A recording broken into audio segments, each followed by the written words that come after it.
My adventure in prayer began because of my impediment, my speech impediment. I was born with a terrible stammering infirmity. And I had an encounter with God, and God revealed to me that I was born to be a preacher. And I was wondering how a preacher could be a stammerer because I could not speak.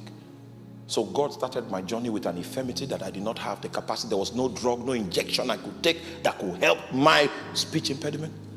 I needed God. So he helped me by allowing me to have a limitation that doctors could not help, my parents' counsel couldn't help.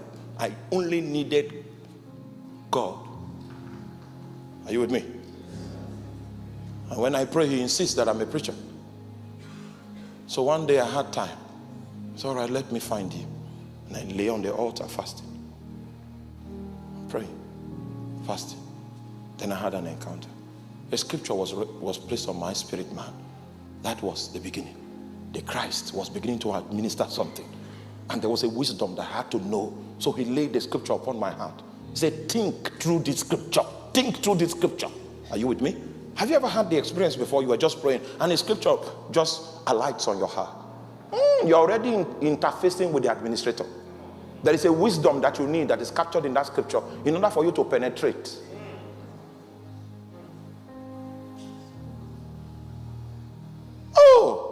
The moment you come into the force field of his influence, he begins to teach you because you need alignment. He needs to take you from where you are in the corridor and bring you under Shekinah illumination.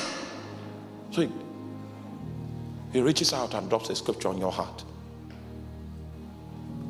For me, the scripture he dropped was, as for you, this is the covenant I have with you. I have put my words in your mouth. I said, oh. He has a covenant with me. That was revealing. And it is his responsibility to put his words in my mouth. Oh, that's great.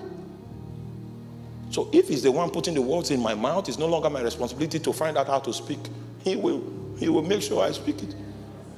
So I now realize that in order for me to preach, I need to go before him and find words from words. Once I get words from him.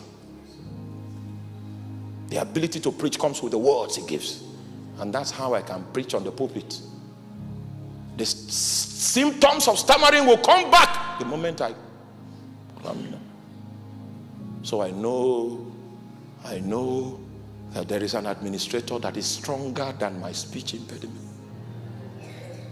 So there is no limitation that you have on your life right now that he doesn't have an administrative response to it.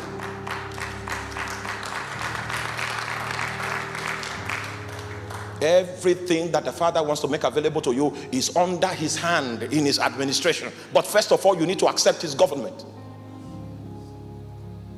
The meaning of my life is what he says to me. That's life for me.